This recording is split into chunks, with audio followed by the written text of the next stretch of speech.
If I could have your attention, I think we'd like to get started so that we get you back out and back at your offices and at your businesses in plenty of time.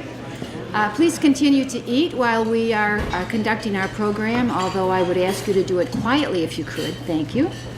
I'm Judy McConville. I welcome you today to the annual State of the City address. We're so pleased to have you all here on this beautiful day, and we thank you for coming. I would like to start out by introducing some special guests that we have with us today. Of course, we have Mayor Bob Eschbach sitting at this table down here. Bob, would you please stand?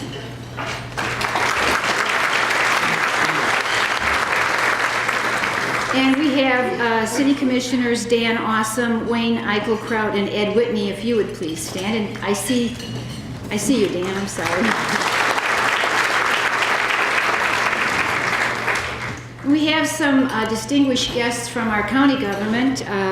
County Board Chairman Jerry Hicks, Coroner Jody Bernard, Auditor Jody Wilkinson, County Clerk Joanne Corretto, and Circuit Clerk Joe Carey. If you would please stand and be recognized. Thank you for coming. We also have Mr. Reed Wilson, who represents Congressman Jerry Weller. Reed, where are you? There you are. And a couple of special guests. We have Mr. and Mrs. Eschbach, Bob's parents, at this head table, and we have Bob's aunt, Mr. and Mrs. Joe Ernst. Not Joe.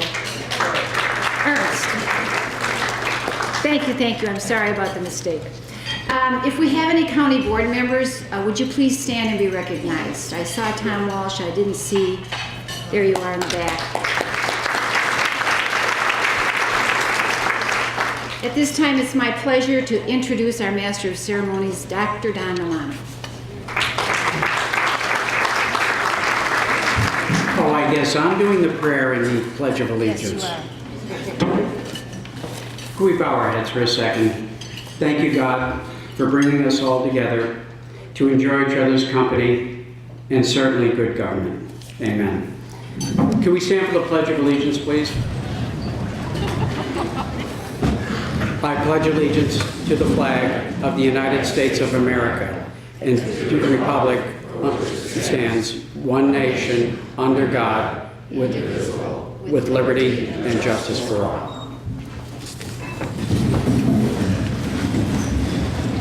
One of my favorite people of all time is Mark Twain, naturally. And if anybody seemed to have his finger on what the average man's thoughts and ideas were, it certainly was him.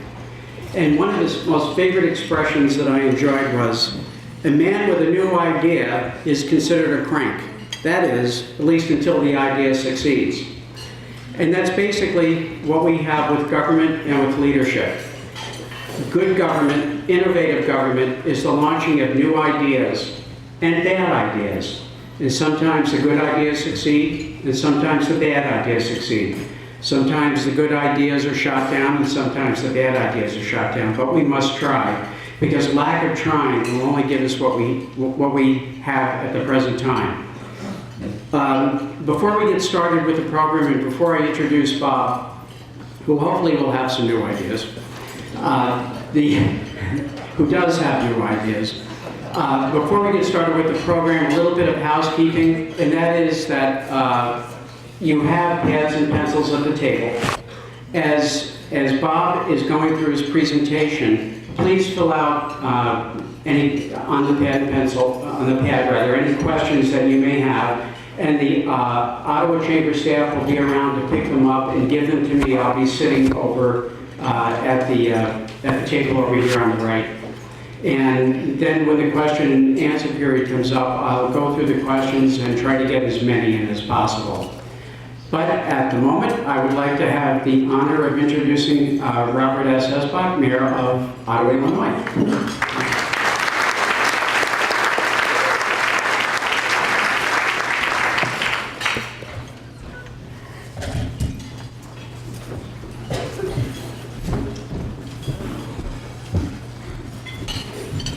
Thank you. Don always manages to get a little slug in there. I think he called me a crank today, if I'm not mistaken. Thank you all for being here and attending this event, and thank you for to the Ottawa Area Chamber once again for sponsoring it. We just mentioned some distinguished guests here, and I'd like to comment that Reed Wilson, this is probably his last visit here as Congress. It is his last visit here as Congressman Wells representative, and I've really had a great deal of I've developed a great deal of appreciation for Reed these past almost over 9 years that I've been mayor. And he obviously not only enjoyed his job, but it's very obvious he loved his district and the people in it. And I hope in some capacity I'll continue to be able to work with Reed in the future. When I was trying to start to put my comments together for the day, I looked at last year's State of the City speech, and I said to my assistant Kim Sizz, I said, you know, maybe I've been at this too long, but that speech was really boring. And without a blink, she said, Bob, they've all been boring. So and I always want to try to, include everything that's going on in city government. It's really impossible. So what I'm doing today is concentrating on a few areas. And you'll be glad to know that the speech went from 53 pages last year to 21 pages this year. So how's that? That's an applause line. Part of the problem in delivering an address such as this is that so much happens in a year. I don't want to miss recognizing the achievements of each department or the efforts of the hundreds of volunteers. However, as I said, this year I've chosen to abbreviate my comments somewhat and concentrate on just a few topics. A more detailed summary of the activities in other areas of the city are included in the handout that you can pick up at the door as you leave, and those also will be posted on our website. Suffice it to say, I feel very privileged to be surrounded by the talented administrative staff and all of the dedicated city employees that cause the city to function smoothly and deliver basic city services efficiently. There are probably things worse than listening to a State of the City address in these difficult times, such as listening to a State of the State address, or perhaps even worse, a State of the Union address. Unfortunately, what happens in Springfield doesn't stay in Springfield, but affects every community and county in the state. For example, the city's rebuilding of our wastewater treatment plant was to be financed through the Illinois EPA Loan Interest Loan Fund. Recently, we were advised by the state that funding for the program was unavailable, and we could not expect to participate in the program for at least another year or two. Or in the case of the national economy, obviously that trickles down to all of us at the local level. All we can do is hope that the trickle does not become a deluge in the wake of the current crisis.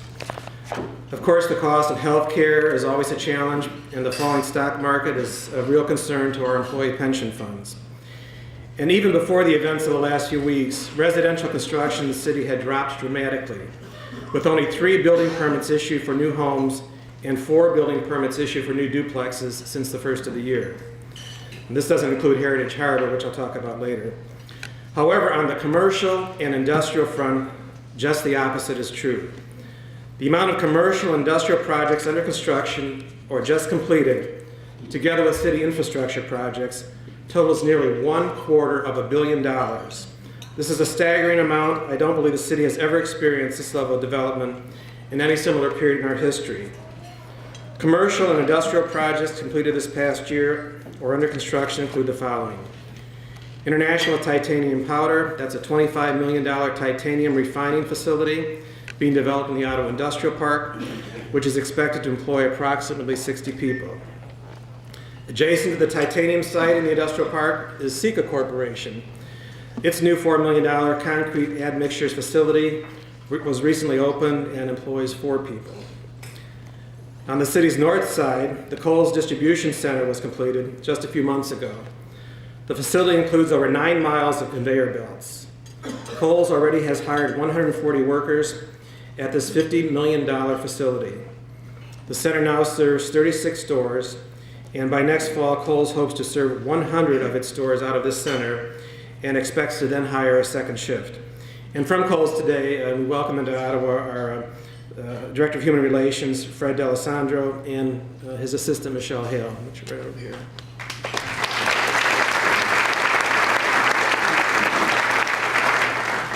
Next to, or nearby is Clover Technologies' new packaging and distribution center, a $7 million facility located on Dayton Road. Clover expects to add about 30 new employees as a result of this new construction.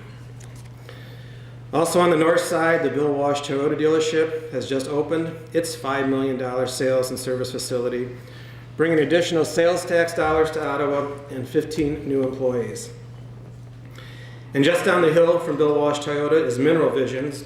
It opened a new $3 million facility on Fremont Street last December. That facility, which processes colored sand, employs about 10 employees. On the city's west edge, Pilkington has just completed a furnace and raw material plant rebuild at a cost of approximately $73 million, making a long-term commitment to produce architectural and specialty glass in Ottawa, retaining about 150 jobs. And at the city's south edge, St. Mary's Healthcare Ottawa building is nearing completion, which represents a $2 million investment in the city and brings 10 new jobs to the community. Ottawa Regional Hospital and Healthcare Center, in a partnership, recently opened the Fox River Cancer Center, a $4 million facility providing diagnostic and treatment alternatives for cancer patients right here in Ottawa.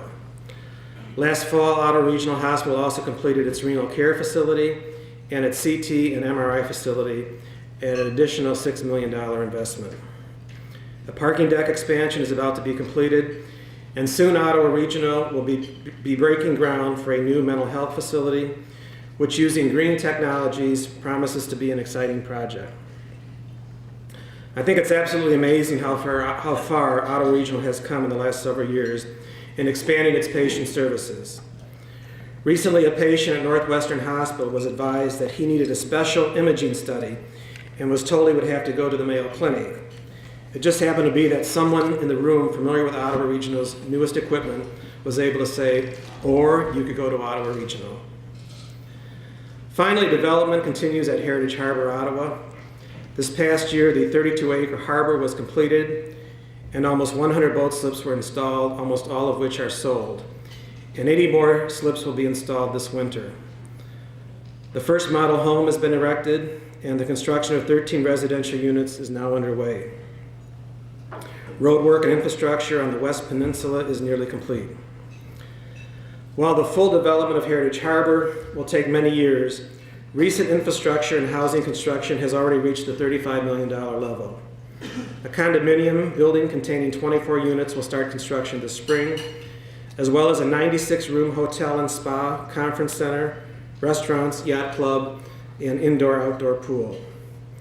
Even in these difficult economic times, sales continue, and the project remains on high ground.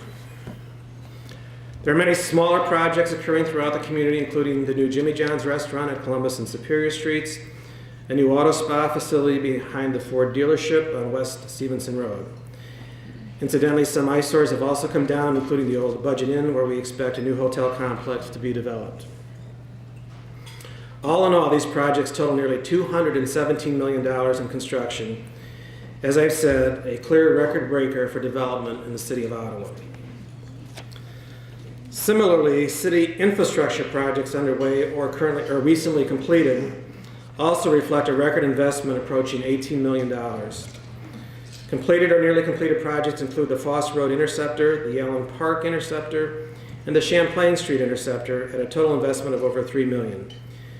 Interceptors are basically very large sewer lines designed to serve large developed areas and areas of potential growth and development. To serve the Kohl's distribution center, and water and sanitary services were extended at a cost of about $0.9 million, and streets to serve both Kohl's and the nearby Clover Technology Center totaled approximately $2.7 million. The city was able to obtain grants from the IEPA and IDOT for both the sewer and streets project for almost the entire cost, with the difference being borne by the developers of the properties and from TIF funds. The city also installed a new gravity sewer along Etna Road, eliminating one of our aging and expensive lift stations. This project will also help alleviate some of the flooding issues in that section of the town near Cherry Lane. Water and sanitary service to serve Heritage Harbor is also nearly complete at a cost of about $1.3 million, most of which is being advanced by the developer and the balance paid through TIF revenues. We've also begun an exhaustive CSO study. This is the study to address the combined sewer overflows into the rivers at times of very heavy rains. You recall that this was one of the hot issues in the last city election when all of the candidates said we should do something about it. Well, we are doing something about it now at a cost of approximately $500,000. Other projects ongoing or about to begin include the new West Side Water Tower that will improve water pressure on the west side and serve the rebuilt Pilkington plant. Also, reconstruction of the wastewater treatment plant continues, and a renovation of the lift station located behind the YMCA will soon begin.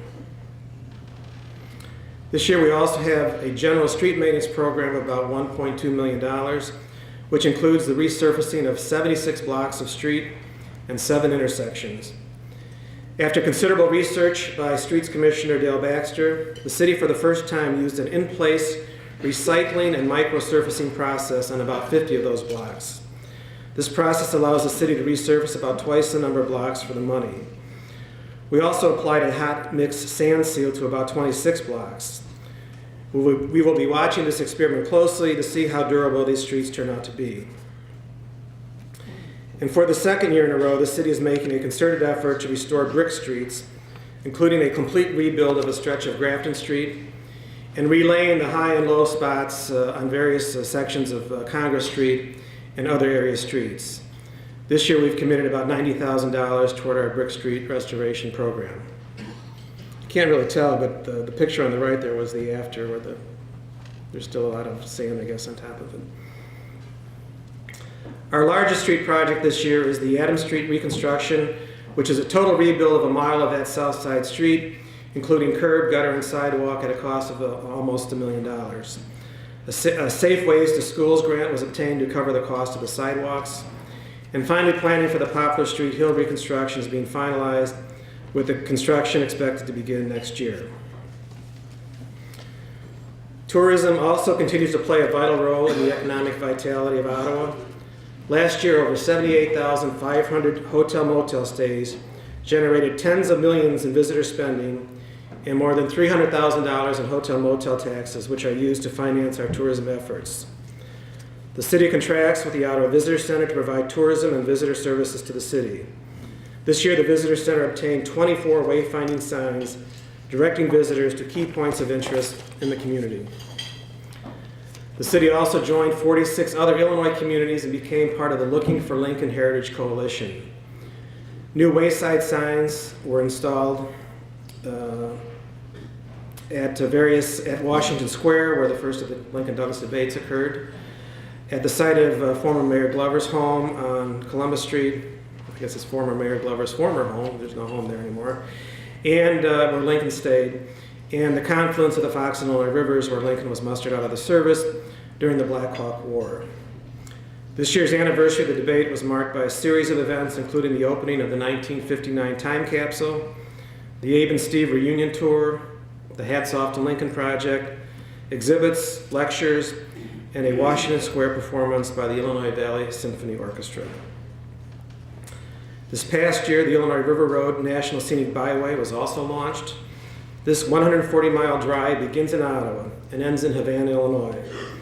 Ottawa is one of 7 gateway communities, and in the spring of 2009, construction will begin on an interpretive kiosk in the downtown area, which is being paid for with grant funds. And while the city has much to offer visitors, Ottawa still lacks a brand as such. And the city, in conjunction with the Visitor Center, the Chamber, and Heritage Harbor, hired Destination Development Incorporated to work on developing a branding and marketing strategy for Ottawa.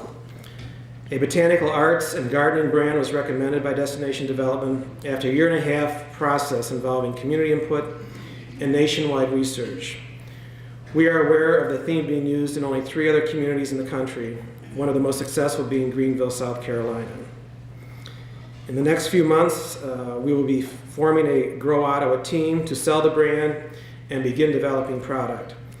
After sufficient botanical and garden-related product exists, a full-scale marketing effort will begin, with the goal of Ottawa being the Midwest destination that comes to mind when one thinks of gardening and the botanical arts. The other topic I'd like to talk about today in detail is the status of the city's finances.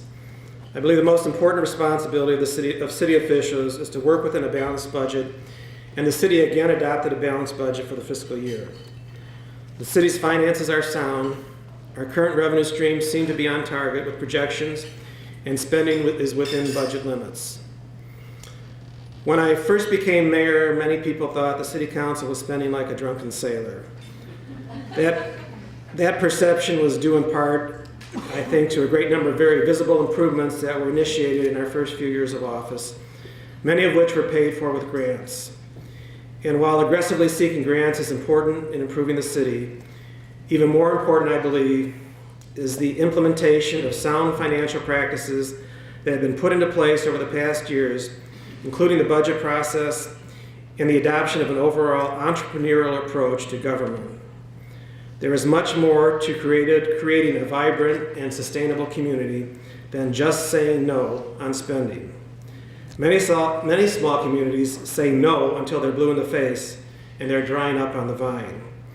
It is important to concentrate as much on establishing reliable revenues as it is to control spending. Sensible economic development that provides job opportunities and expands our sales tax and real estate tax base plays a big role in keeping the city's finances healthy. One example of this entrepreneurial effort is the agreements the city reached over the past year with Invenergy in connection with the Grand Ridge Wind Farm project. Finance Commissioner Dan Awesome took the lead in negotiating 2 agreements that extended the city's enterprise zone to the project to allow Invenergy to take advantage of certain sales tax incentives. In turn, the 2 agreements combined provide for $3.5 million in revenues to pass to the city over the next 10-year period. The funds received this year is new money that was not budgeted for and has been earmarked, if I can use that word, for special projects, including helping to pay for the sampling equipment needed for the CSO study. And there is some discussion that future funds may also be loaned to the water fund to avoid the need to bond for special projects. These innovative and creative agreements are not only bringing new alternative clean energy sources to our area, but have been very good for the city's bottom line. And my hat is off to Commissioner Awesome in this regard. The city recently also initiated a new collection policy for water billing, which should simplify and improve our collection efforts. Currently, the city's general fund balance is approximately $5 million, and the balance in all funds is approximately $9.3 million, both of which are very healthy figures. The city is a leader in the effort to bring transparency and accessibility to local government. Claims register reports are now posted on the city's website following approval by the City Council. And that's just basically a list of every check that is written in City Hall. And you could always get that information if you asked, but now you can just go online and get it. And to get that, just go to cityofottawa.org. And our fiscal year budgets from 2006 forward are also online. And finally, in an effort to make city government more accessible, the City Council meetings now being aired on Mediacom, local channel 19, will also be posted on the city's website. Let me talk just a little bit about the flooding that's occurred recently. We've experienced serious flooding issues the past 2 years. In August of 2007, we were hit with torrential rains that caused considerable flooding, especially on the south side area. Our building official, Mike Sutphin, worked tirelessly with state and federal officials to get the city declared a federal disaster area. It was a close call, but because of Mike's thoroughness in documenting the damage, the disaster declaration was made, and hundreds of thousands of dollars were made available to local residents and the city to help cover losses. And last month, as you know, we experienced flooding once again. This time the problem was primarily caused by heavy rains up north, which eventually made their way in record levels down the Fox and Illinois rivers. Residential damage in the city was confined primarily to a few homes down in the Flats area along the Fox River. However, Central School was especially hard hit. Again, my hat is off to Mike Sutphin for working closely with IEMA and FEMA. The county has been declared a federal disaster area for residential purposes, and we are now working to try to get that coverage extended to commercial and public buildings, such as Central School. And just yesterday, FEMA set up its mobile disaster relief center in City Hall, where citizens who suffered losses in the flood can make claims for disaster relief. As I said earlier, I will not be talking in detail about the accomplishments of the various departments this year. However, you'll find handouts at the door, including sections on the fire department, which is overseen by Commissioner of Public Health and Safety Ed Whitney, the police department, as well as sections on developments that have occurred in our parks, waterworks, and wastewater treatment plants, all of which are overseen by Commissioner of Public Property Wayne Eichelkraut. There's also some interesting information included about work being done by the Historic Preservation Commission, the Playground and Recreation Board, the Special Events Committee, and the Illinois Valley Area Drug Coalition. Looking forward to the year ahead, it should be challenging, particularly in light of the national economy. We will continue to try to be creative in exploring revenue sources other than real estate taxes, and we'll obviously be keeping a careful eye on spending. One thing we have been working on and will have ready for council review soon is a revised impact fee ordinance. It will assure us that as development occurs, it pays its way. In the coming year, I would like us to concentrate much more on our efforts to bring public transportation to the area. City staff is working with LaSalle County Transit Partnership Group in trying to create a countywide transportation system by utilizing existing senior and social services, hospital, and municipal vehicles. The goal of the group is to receive federal funding for a public transportation system, and it is working through the necessary items to receive this funding. The fiscal 08 federal budget has already earmarked monies for the project. The commuter rail project from LaSalle to Joliet is still being worked on. Several studies still need to take place in order for this project to come to fruition. And we have been working with both the federal and state government to receive funds to complete these studies. In the next few months, we hope to start a comprehensive public transportation study, which is one of the steps in that process. And we believe we have federal funding for that phase of the project. This coming year, will also be one where we can refocus on downtown redevelopment, particularly in light of the vision of Ottawa as a botanical arts and garden center. We have applied for a large grant for streetscape improvement downtown, but even if that does not come through, I believe we need to get started. I've been talking with some of the property owners in the 700 block of LaSalle Street, which seems to be the block where there is the most highly concentrated group of merchants who are willing to take on the project, including providing and maintaining plantings in front of their stores and a willingness to commit to open some evening hours. For the city's part, we can begin to do some pavement cuts, plant trees and beds, and provide benches and other amenities. And if this works out, then the 700 block will sort of be a prototype for the rest of downtown. By the way, on a positive note, the old Cobbler's Row building at 221 West Main Street was totally renovated this past year. This Civil War era building developed a serious structural problem in the west wall and came very, very close to demolition. The building was rescued by the Rohr family, and with the extensive renovation, should stand for another 100 years. The building now houses Grandma's Attic with retail spaces on all 3 floors. Finally, in the upcoming year, I would also like the city to work closely with the Illinois Valley Community College, trying to develop a larger IVCC presence in the city. A significant percentage of IVCC students live in Ottawa, Marseille, Street, or in the surrounding areas, and would be well served by classrooms in Ottawa. We have had some very preliminary discussions with college officials, and I wish to explore any city-college private partnership that would bring a greater IVCC presence to Ottawa. Kind of what I've been talking about is Barb Cook over at the IV Chamber says, economic development, she says it's what people think just happens, and it really doesn't happen. It takes people and policies to create it. It reminds me of a story I just heard the other day. It was about this guy who was going to a very important business meeting in Chicago, and he drove to the city, and every garage he pulled up to was full. And he drove around this one block. He must have driven around the block 12 times. And finally he says, "Dear God, please help me find a parking place. If you do, I will change my evil ways. I will attend church every Sunday," the whole thing. And suddenly, the parking place opened up right in front of him, and he said, "Never mind, I found one." So once again, thank you for your attention. It's been an exciting year in Ottawa, and I look forward to the coming year working with the Chamber and all of you. Thank you.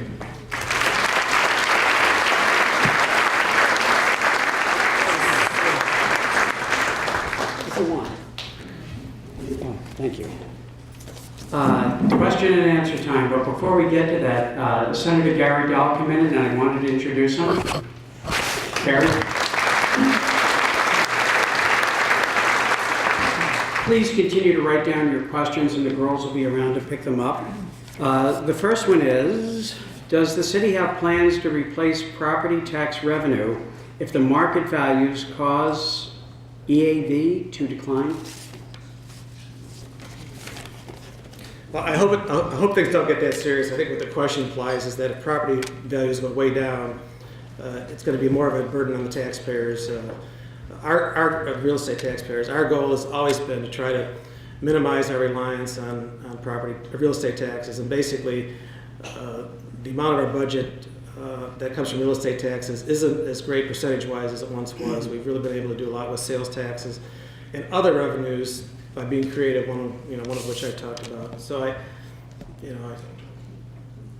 I just can't imagine things getting that bad. But if they are, if they do, we'll have to deal with it. This question, I think, is one that a lot of people have been aware of. There's been a lot of talk about it.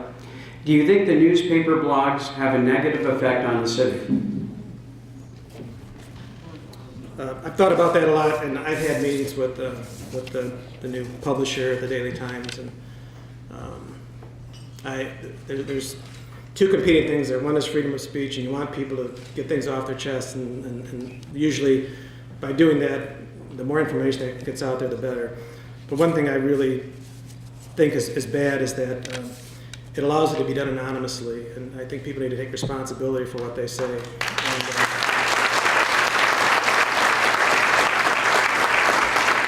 It makes no sense that you have to put your name on a letter to the editor, but if you blog it, they will print it without any identification. It also makes it impossible to respond. It's impossible to respond to an anonymous person. I mean, you'll never win, and I don't really read the blogs. Every once in a while somebody will draw my attention to them, but I think the main problem is that anonymity. And also, quite frankly, and as an elected official, I expect to take heat, but there's a lot of people that serve on committees and commissions who are volunteers, and there's been some very nasty things said about them anonymously, which I don't think would have occurred if people had to sign their names. If you have questions, please write them down because this is my last one. What is the state of Menards and Ottawa Inn Hotel projects at present?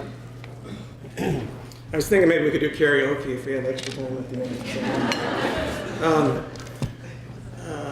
In very recent discussions with Menards, and we're in the process of reviewing construction drawings, and we've had a real good relationship with them. But they've advised us that because of the national economy, they do not have Menards on their 2009 list. They still plan to build, but it's not going to be one of the stores that's built in 2009. So it's a matter that's beyond our control. There are negotiations going on with respect to the old budget in property regarding a new hotel. Actually, there's a couple of hotel possibilities up there at this point, and we really can't say too much more until the developers are ready to make an announcement. But I think we'll see something happen there. Any other questions? I guess not. In closing, it was Plato that said that the price good men pay for not participating in government is to be ruled by those that are worse than they are. In fact, we've been lucky enough to have just the opposite here in Ottawa.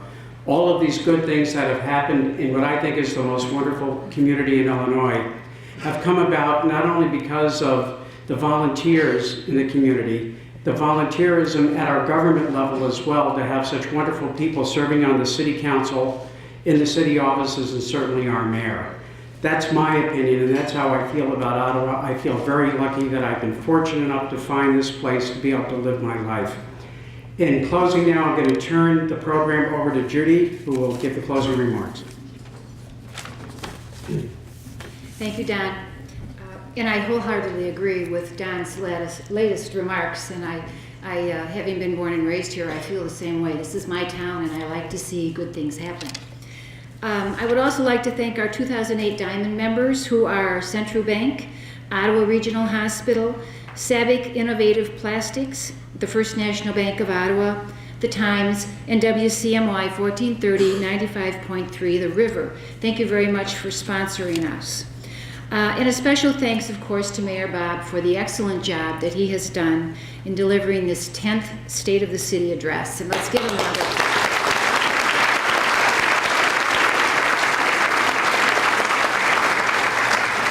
And again to Pit Stick Pavilion for the excellent meal and the facilities that we enjoy. And to Don Mamano, who is always an excellent master of ceremonies, a very difficult act to follow. Thank you, Don. And certainly, last but not at all least, is the chamber staff, Meg and Melissa, who did an excellent job, as always, as they do every day, keeping everything in line and taking care of Boyd and his projects. And thank you so much for the job well done.